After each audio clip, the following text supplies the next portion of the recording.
Hello, കുട്ടനാടൻ സദ്യ ഉണ്ടോ? ഈ പാതിരാത്രിയിലോ? ഇടിയപ്പം പൊട്ടിട്ട് വേണോ?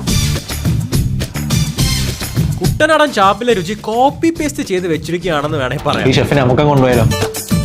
ഇടിയപ്പത്തിനൂടെ ബോട്ടി സെറ്റ് ആവുമെന്ന് ഞാൻ സ്വപ്നത്തിൽ പോലും വിചാരിച്ചിട്ടുണ്ട്. ഞാൻ 10-25 വർഷത്തെ കുട്ടനാട്ടിലെ ഒരു ഷാപ്പിലായിരുന്നു. അവിടെ ബോട്ടിൽ നിന്ന് ചോദിച്ചോ രക്ഷയില്ല. ഒരു ദിവസം ഇവിടുന്ന് മുതലാളി അവിടെ വന്നിട്ട് മീൻകറി കഴിച്ചിട്ട് എന്നോട് ഒറ്റ ചോദ്യം ചോദിച്ചു, പോരുന്ന എൻ്റെ കൂടെ.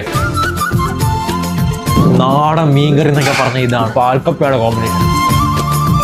ഞങ്ങളുടെ ഷെഫേ ചിരട്ടക്കകത്ത് ബീഫ് ഇട്ടുണ്ടാക്കുന്ന ഒരു സാധനം ഉണ്ട്. ബെസ്റ്റ് സാധനം ഇത് തേങ്ങയാണ് ഗൈസ്. ബീഫ് ഇങ്ങനെ ചിരട്ടക്കകത്തിട്ട് പൊതിഞ്ഞ് വെച്ചേക്കോ. ഈ ബീഫ് ചിരട്ട നമുക്ക് പൊറോട്ടയുടെ കൂടെയോ അപ്പത്തിന്റെ കൂടെയോ ചപ്പാത്തിയുടെ കൂടെയോ ഒരു രക്ഷയില്ലാത്ത ടേസ്റ്റ് ആണ്. നല്ല ചെറിയുള്ളിയൊക്കെ ഇട്ട് വരട്ടി എടുത്തതാണ് കേട്ടോ ചിരട്ടക്കകത്ത്. നമ്മുടെ ഇടുക്കി ഭാഗങ്ങളിൽ ഉണ്ടാക്കുന്ന ഒരു ഐറ്റം ആണ് ബീഫ് കൂർക്ക. നമുക്കിവിടെ 365 ദിവസം സദ്യ ഉണ്ട്. ഉച്ചയ്ക്ക് നമുക്കൊരു 12 മണിക്ക് ശേഷം വന്നു കഴിഞ്ഞാൽ ഉത്സവപ്പറമ്പാ. പക്ഷെ 4 മണിക്ക് മുന്നേ വന്നില്ലെങ്കിൽ സംഭവം തീരും. നമുക്കൊരു നാടൻ ഒരു ഷാപ്പിലെ വൈബും ഷാപ്പിലെ അതേ രുചിയോടെ ഫുഡ് കഴിക്കണമെങ്കിൽ ഇങ്ങോട്ട് വന്നാൽ മതി. കട്ടിയുള്ള കല്ല്